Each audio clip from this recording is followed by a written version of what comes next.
आप देख रहे हैं इंडिया टाउन न्यूज, भारत की बात। नमस्कार, स्वागत है आपका हमारे खास बुलेटिन खबरें राजनांदगांव में और मैं हूं आपके साथ सुरभि शुक्ला। बुलेटिन में जाने से पहले आइए नजर डालते हैं आज की हेडलाइंस पर। चिखली ओवरब्रिज पर फिर लगा जाम, हर दूसरे दिन जाम से लोग परेशान, घंटों फंसे रहे राहगीर, बार बार शिकायत फिर भी नहीं मिल रहा समाधान।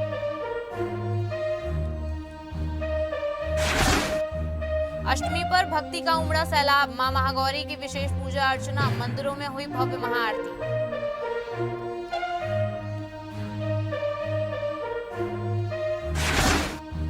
नवरात्रि में सिंघोला मंदिर में उमड़ी श्रद्धालुओं की भीड़, 1129 ज्योति कलश में जगमगाया मंदिर परिसर, तेल के 602 और घी के 527 कलश प्रज्वलित। कुत्ते पर क्रूरता का वीडियो वायरल, पशु प्रेमियों और गौ सेवकों में नाराजगी, गौ सेवक टीम ने थाने में सौंपा ज्ञापन।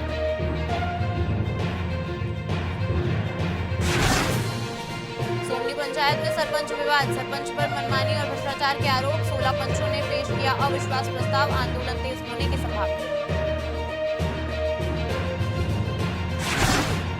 राजनांदगांव शहर में एक कुत्ते के प्रति क्रूर व्यवहार का वीडियो वायरल होने के बाद पशु प्रेमियों और गौ सेवकों में गहरी नाराजगी फैल गई है। वीडियो में देखा गया है कि एक लड़का अपने साथी के साथ मिलकर कुत्ते को पत्थर मारकर घायल कर रहा है। स्थानीय लोगों ने बताया कि कुत्ते का अभी तक कोई पता नहीं चल पाया है और उसकी जान भी खतरे में हो सकती है। स्थानीय निवासियों ने बताया कि इस तरह की घटनाएं पहले भी हो चुकी हैं। कुछ लोगों का कहना है कि निगम के आश्रय में रखे जाने वाले डॉग्स को कभी-कभी स्वास्थ्य या व्यवहार संबंधी कारणों से अलग रखा जाता है। कन्हारपुरी के रेजिस्टेंस सेंटर में ऐसे लगभग 50 से 100 कुत्ते देखे जा सकते हैं, जिन्हें विशेष देखभाल की आवश्यकता होती है। इस संबंध में राजनांदगांव गौ सेवक टीम ने आज बसंतपुर थाने पहुंचकर थाना प्रभारी को ज्ञापन सौंपा। टीम ने कहा कि हर जीव को जीवन का अधिकार है और किसी को भी जानवरों के साथ हिंसा करने का अधिकार नहीं है। उन्होंने दोषियों के खिलाफ कानूनी कार्रवाई करने और जल्द से जल्द जिम्मेदारों को सजा दिलाने की मांग की है। मामला यह है कि हमको कल रात्रि एक वीडियो प्राप्त हुआ, सीसीटीवी वीडियो, जिसमें देखा जा रहा है कि एक युवक अपने मोहल्ले के श्वान यानी कि जो डॉग्स है उसको बेरहमी से डंडे से पीट रहा है अधमरा होते तक, और शायद वो उसकी जान भी जा चुकी है क्योंकि कुत्ता भी हमको अभी तक नहीं मिला है।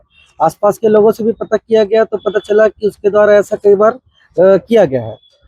कुछ लोगों का कहना रहता है कि कुत्ता काट देता है। देखिए, निगम द्वारा उचित कार्यवाही कर ऐसे जो श्वान हैं जो वो पागल है या किसी प्रकार से किसी को पहुंचाते हैं नुकसान, तो उसको निगम द्वारा शेल्टर ले जाकर उसका इलाज किया जाता है, नसबंदी का भी कार्यक्रम किया जाता है। आज हम यहाँ पर जितने राजनांदगांव के पशु प्रेमी एवं गौ सेवक हैं यहाँ पर आए हुए थे और हमने आदरणीय थाना प्रभारी महोदय को ज्ञापन सौंप दिया, आवेदन दे दिया है कि इस चीज पर उचित कार्यवाही करें। हम संस्कार धानी के निवासी है। मैं सिर्फ आपसे सबसे विनम्र अपील करना चाहूंगी कि चाहे श्वान हो चाहे गौ माता हो, इनके पास ना घर है, ना भोजन है, ना पानी है। हर मौसम से ये जूझते हैं, चाहे गर्मी हो, बरसात हो, ठंड हो। तो हम गौ सेवक, पशु सेवक बहुत स्ट्रगल करते हैं, बहुत संघर्ष के साथ इनको इनके जीवन यापन में सहायता करते हैं। लेकिन कोई एक भी आके अगर इन्हें मार दे तो इनकी देखभाल के लिए हमारे पास भी 24 घंटे का समय नहीं है। तो संस्कार धानी के हम सब मिलकर अगर ये काम करें कि इन बच्चों का इनको प्रेम दे, भोजन दे, पानी दे, तो ये किसी पे नहीं भौंकेंगे। हम पे तो कभी नहीं इन्होंने अटैक किया। तो अगर आप इनके साथ दुर्व्यवहार करेंगे तो ही आपके साथ दुर्व्यवहार करते हैं। चैत्र नवरात्र के एक सप्ताह लंबे उत्सव के दौरान अष्टमी के अवसर पर नगर के देवी मंदिरों में श्रद्धालुओं की भारी भीड़ उमड़ पड़ी। सुबह से ही मां महाकाली मंदिर, शीतला मंदिर, मां वैष्णो देवी पहाड़ी मंदिर, बघरन पाठ, सिद्धपीठ, मां महामाया मंदिर कोड़का सहित अन्य देवी स्थलों पर भक्तों का तांता लगा रहा। भक्तों ने माता को चुनरी, नारियल, फूल, माला और श्रृंगार सामग्री अर्पित कर परिवार की सुख समृद्धि की कामना की। शुभ मुहूर्त में मंदिरों में विधि विधान से हवन पूजन का आयोजन किया गया, जिससे वातावरण पूरी तरह भक्तिमय हो उठा। अष्टमी के विशेष अवसर पर मां वैष्णो देवी पहाड़ी मंदिर में कन्या पूजन कर कन्या भोजन का आयोजन भी किया गया। पूरे दिन शहर में भक्ति और आस्था का माहौल बना रहा, जिससे नवरात्र पर्व की रौनक और बढ़ गई। आज नवरात्रि का 8वां दिन है। महाअष्टमी महादेवी की पूजा होती है। आज भद्रकाली मंदिर में हवन पूजन कार्य संपन्न हुआ एवं आज रात मंदिर के इस नवरात्रि का समापन हो जाएगा। आज रात ज्योति का विसर्जन भी हो जाएगा। पूरा 8 दिन तक के बड़े ही धूमधाम से पूरे श्रद्धालुओं ने, पूरे नगरवासियों ने बड़े ही भक्तिभाव से भद्रकाली मंदिर में अपनी पूजा अर्चना की और अपने में सभी मनोकामना को माता जी से मांगे हैं। निश्चित ही माँ भद्रकाली माता सभी नगरवासियों के, सभी भक्तों की मनोकामना को पूर्ण करेंगी और हर साल प्रतिवर्ष इस महाभद्रकाली मंदिर में नवरात्रि, दोनों नवरात्रि पर्व बहुत धूमधाम से मनाया जाता है। आज महाअष्टमी के पावन पर्व पर हमारे श्रीक्रांति काली मंदिर में हवन का आयोजन किया गया है, जिसमें हम सभी अपनी अपनी मनोकामना लेकर के आए हैं। माता रानी से यही आशा करते हैं कि आपके जीवन में हमेशा सुख, शांति, खुशहाली बनी रहे। छुरिया विकासखंड के ग्राम मरकाकसा में आदिवासी कंवर पैकरा समाज द्वारा आदर्श सामूहिक विवाह का आयोजन किया गया। इस अवसर पर छुरिया जनपद पंचायत अध्यक्ष संजय कुमार सिन्हा और जिला पंचायत सदस्य बीरम मंडावी ने परंपरा अनुसार नवविवाहित बेटियों को तेल हल्दी चढ़ाकर आशीर्वाद प्रदान किया। कार्यक्रम को संबोधित करते हुए संजय कुमार सिन्हा ने कहा कि कंवर समाज ने सामूहिक विवाह की शुरुआत कर अन्य समाजों को एक नई दिशा देने का कार्य किया है। उन्होंने बताया कि आज भी इस परंपरा का निर्वहन करते हुए प्रतिवर्ष सामूहिक विवाह का आयोजन किया जा रहा है, जो सामाजिक एकता और सादगीपूर्ण विवाह का संदेश देता है। इस मौके पर राजेश्वर ध्रुवे सहित कंवर समाज के सदस्य एवं ग्रामवासी बड़ी संख्या में उपस्थित रहे। चैत्र नवरात्र की अष्टमी पर खैरागढ़ नगर के देवी मंदिरों में श्रद्धालुओं की भारी भीड़ देखने को मिली। सुबह से ही शीतला माता मंदिर और दंतेश्वरी मंदिर सहित अन्य देवी स्थलों पर भक्तों का तांता लगा रहा। आपको बता दें कि श्रद्धालुओं ने माता को चुनरी, नारियल, फूल, माला और श्रृंगार सामग्री अर्पित कर अपने परिवार के सुख समृद्धि की कामना की। दोपहर में शुभ मुहूर्त के अनुसार करीब 1 बजे मंदिरों में विधि विधान से हवन पूजन का आयोजन किया गया। वैदिक मंत्रोच्चार के बीच बड़ी संख्या में भक्त शामिल हुए, जिससे मंदिर परिसर में भक्तिमय माहौल बन गया। हवन के बाद श्रद्धालुओं को प्रसादी वितरण किया गया। अष्टमी के अवसर पर कन्या पूजन का भी विशेष महत्व रहा। कई श्रद्धालुओं ने अपने घरों में 9 कन्याओं का पूजन कर उन्हें भोजन कराया और दक्षिणा भेंट की। इस दौरान पूरे दिन शहर में भक्ति और आस्था का माहौल बना रहा, जिससे नवरात्र पर्व की रौनक और बढ़ गई। नवरात्रि के 8वें दिन यानी अष्टमी के अवसर पर शहर में श्रद्धा और भक्ति का विशेष माहौल देखने को मिला। इस पावन दिन मां दुर्गा के महागौरी स्वरूप की पूजा अर्चना की गई और मंदिरों में महाआरती का आयोजन किया गया। सुबह से ही श्रद्धालु माता रानी के दर्शन के लिए मंदिरों में पहुंचने लगे। भक्तों ने विधि विधान से पूजा अर्चना कर मां का श्रृंगार किया और सुख समृद्धि की कामना की। अष्टमी का दिन नवरात्रि में विशेष महत्व रखता है, इसलिए इस दिन महाआरती के साथ साथ कन्या पूजन और कन्या भोज का भी आयोजन किया गया। आपको बता दें कि शहर के विभिन्न देवी मंदिरों में भक्तों की भीड़ उमड़ रही है। माता रानी के जयकारों से पूरा वातावरण भक्तिमय हो गया है। श्रद्धालुओं ने कन्याओं को भोजन कराकर और उनका आशीर्वाद लेकर नवरात्रि के इस पावन पर्व को श्रद्धा और उत्साह के साथ मनाया। आज अष्टमी है, हम लोग भी प्रातः आरती में शामिल हुए हैं और ऐसे तो बमलेश्वरी मैया सबके ऊपर कृपा बनाए रखे। और आज अष्टमी है और गुरुवार पड़ा है और हमको आज कन्या को भी भोज खिलाना है और माता रानी की कृपा से आज का दिन सबके लिए मंगलमय हो। बोलो बमलेश्वरी मैया की जय। जी, आप सभी को बताते हुए बड़ा खुशी का वर्ष है।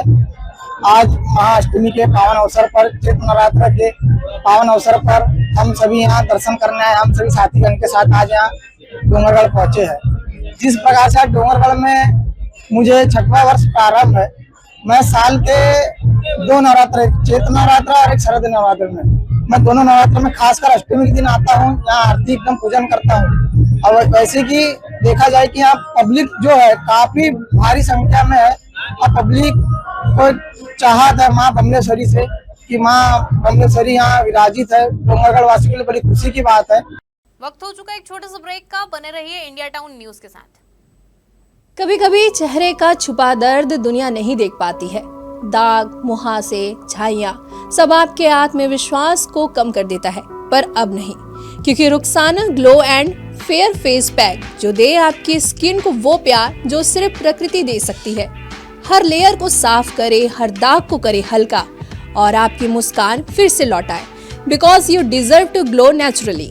Rukhsana herbal beauty product Amazon, Meesho और फ्लिपकार्ट में भी उपलब्ध। राजनांदगांव जिले की ग्राम पंचायत सोमनी में सरपंच की कार्यप्रणाली को लेकर विवाद बढ़ता जा रहा है। शहर से लगभग 15 किलोमीटर दूर स्थित इस पंचायत में सरपंच पर मनमानी करने और सरकारी धन का दुरुपयोग करने के गंभीर आरोप लगे हैं। स्थानीय पंचों का कहना है कि सरपंच बिना पंचायत की सहमति के कई कार्य कर रहे हैं, जिससे जनप्रतिनिधियों में नाराजगी बढ़ रही है। सबसे गंभीर आरोप स्कूल में मुरम डालने के नाम पर सरकारी राशि का दुरुपयोग करने का बताया जा रहा है। ग्रामीणों का कहना है कि विकास कार्यों के नाम पर भ्रष्टाचार किया जा रहा है और पंचायत में पारदर्शिता पूरी तरह से गायब है। इस विरोध के चलते पंचायत के 16 पंचों ने सरपंच के खिलाफ अविश्वास प्रस्ताव लाया है और उनकी बर्खास्तगी की मांग की है। हालांकि प्रशासन की भूमिका भी सवालों के घेरे में है। पंचों का आरोप है कि अविश्वास प्रस्ताव पर कार्रवाई के लिए तय तारीख अचानक प्रशासन द्वारा बदल दी गई है, जिससे गांव में आक्रोश फैल गया है। स्थानीय लोगों का कहना है कि राजनांदगांव के एसडीएम की लापरवाही के कारण न्याय प्रक्रिया प्रभावित हो रही है। ग्रामीणों ने चेतावनी दी है कि अगर जल्द ही निष्पक्ष कार्रवाई नहीं हुई तो आंदोलन को और तेज किया जाएगा। योगेश्वर देशमुख जी जनप्रतिनिधि के रूप में वहां आए हुए थे। उनके साथ असामाजिक तत्वों ने हाथापाई की है, जिसकी जानकारी हम पंचायत भवन अंदर थे, हमें बाद में पता चला है कि आदरणीय योगेश्वर देशमुख के साथ हाथापाई हुई है। क्या मामला था? कितने पंच आप लोगों के साथ? हम लोग 16 पंच हैं। मैं खुद उप सरपंच विजय सिंह राजपूत हूँ। मेरे साथ 16 पंच हैं। हम लोग मेरे करके 16 पंच है। हम लोगों ने 11 तारीख को नीलिमा साहू के खिलाफ अविश्वास प्रस्ताव लगाया था, जिसका तारीख हमें 20 तारीख को मिला था। हम जब 20 तारीख पहुंचे पंचायत में मतदान करने के लिए, तब हमें पता चला कि तारीख में संशोधन कर दिया गया है। यह जानकारी हमें सचिव द्वारा मिला और सचिव से हमने पंचनामा बनाकर 16 पंचों को साइन करके लिया है। हम लोग सरपंच के खिलाफ छत्तीसगढ़ पंचायती राज अधिनियम 1993 की धारा 21(4) के तहत अविश्वास प्रस्ताव लाया था, जिसमें हम लोग को एसडीएम साहब द्वारा 20 तारीख को डेट दिया गया था मतदान कराने का।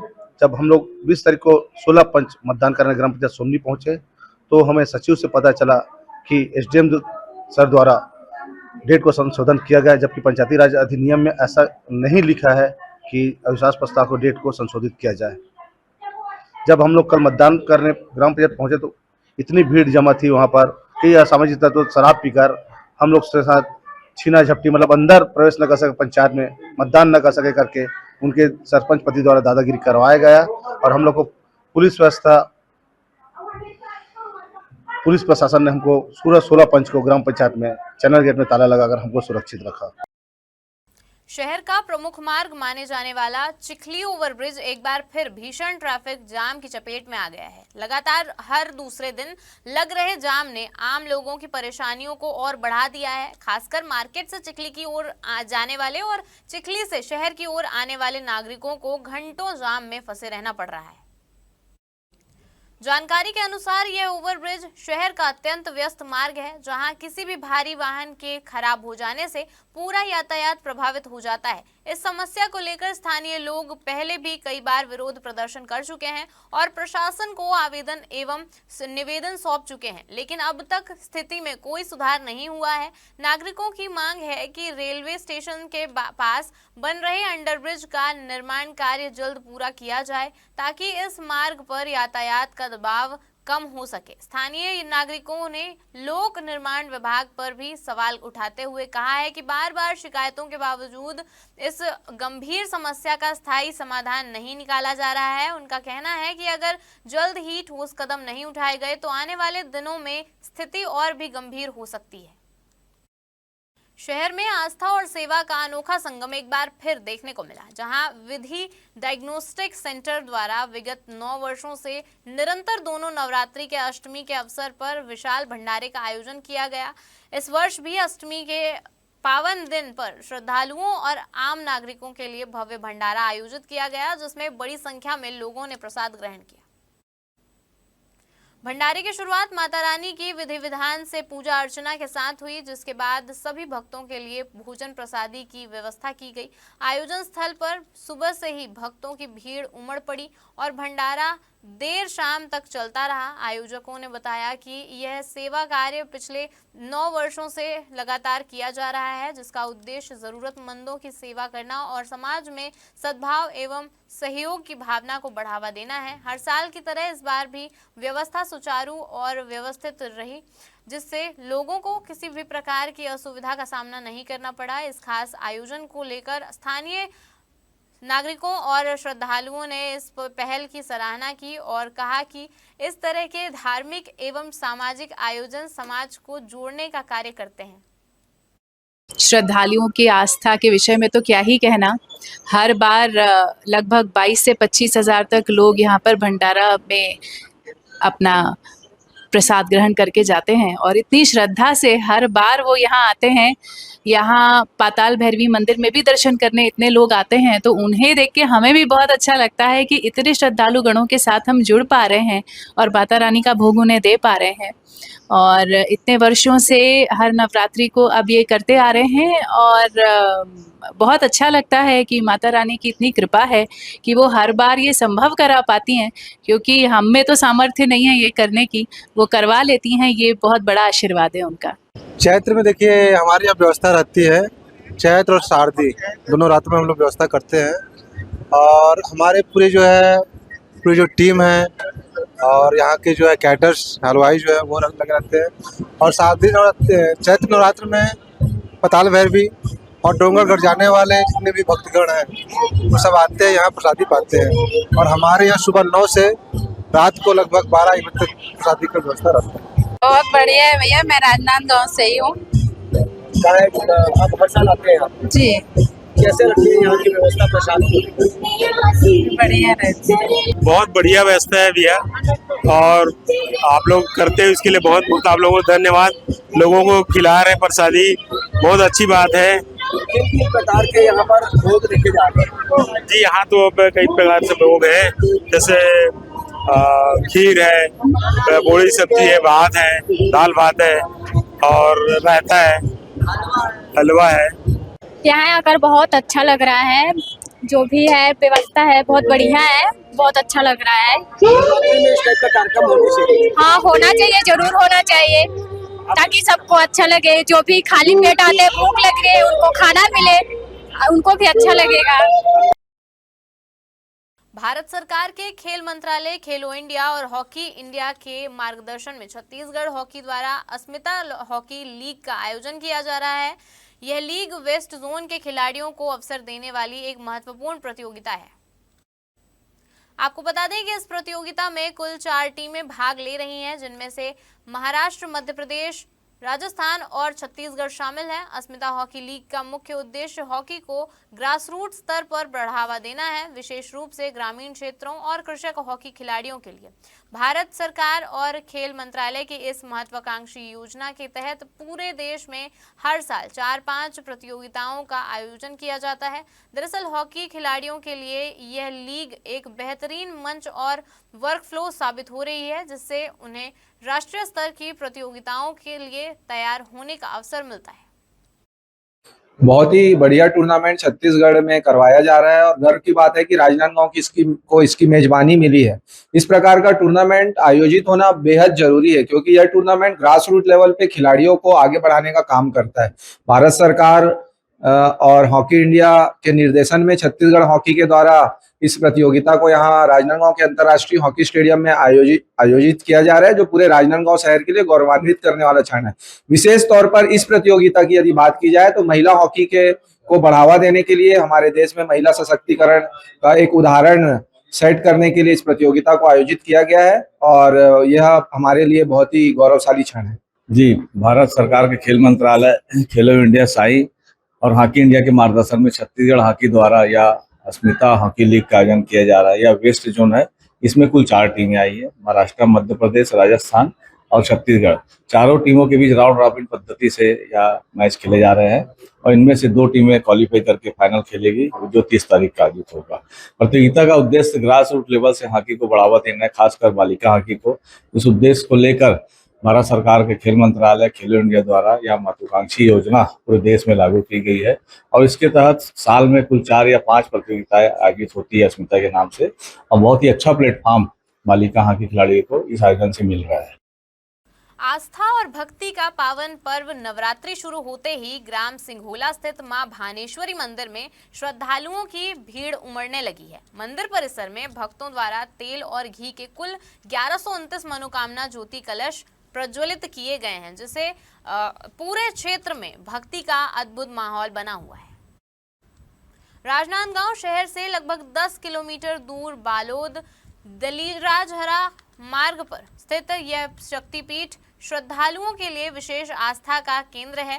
हर साल चैत्र और कुंवार नवरात्रि के दौरान यहां भव्य मेले का आयोजन होता है। आपको बता दें कि इस दौरान बड़ी संख्या में भक्त माता के दर्शन के लिए पहुंचते हैं और अपनी मनोकामना पूर्ति के लिए ज्योति कलश प्रज्वलित करते हैं। मंदिर समिति के सदस्य के अनुसार इस वर्ष श्रद्धालुओं ने 602 तेल के और 527 घी के ज्योति कलश जलाए हैं। उन्होंने बताया कि यहाँ की एक अनोखी परंपरा है। ज्योति कलश के विसर्जन के समय इन्हें केवल पुरुष ही उठाते हैं। भानेश्वरी ग्राम सिंघोला का ही एक बेटी है जो सन 1975 में 1915 में इनका जन्म हुआ और 1975 में माताजी का समाधि। माताजी जब 11 वर्ष के थे 1926 में इनके शरीर में शक्ति आया। अचानक एक दिन माता भुवनेश्वरी 11 साल की उम्र में गोबर के कंडा बीनने गई थी, जिसको हम ऊपर भाटा के नाम से जानते हैं। वहाँ गई थी तो उस दिन एक बुढ़िया अचानक आके उसके सामने में प्रकट हुई और हमारे भानेश्वरी माता को बटरा के दाना दिया और बटरा को खाने को कहे। और खाने के बाद जब माता हमारे गांव सिंघोला जब वापस आई, उस समय शक्ति नहीं था, पर जब आने के बाद हमारे गांव में जब वापस आई, अपने घर वापस आई, तो उस समय उसके शरीर में पूरा तन में मतलब पूरा बदन भर अंग भर उसके मोती दाना जैसे जिसको चेचक दाग कहते हैं डॉक्टर लोग, चेचक दाग की तरह उभर गए। और उसी दिन से माता के शरीर में बहुत शक्ति हो गया और उसी के दिन से हम सभी गांव वाले माता को माता के नाम से जानते हैं। हमारे खास बुलेटिन खबरें राजनांदगांव में फिलहाल इतना ही। देखते रहिए इंडिया टाउन न्यूज, भारत की बात। नमस्कार। आप देख रहे हैं इंडिया टाउन न्यूज, भारत की बात।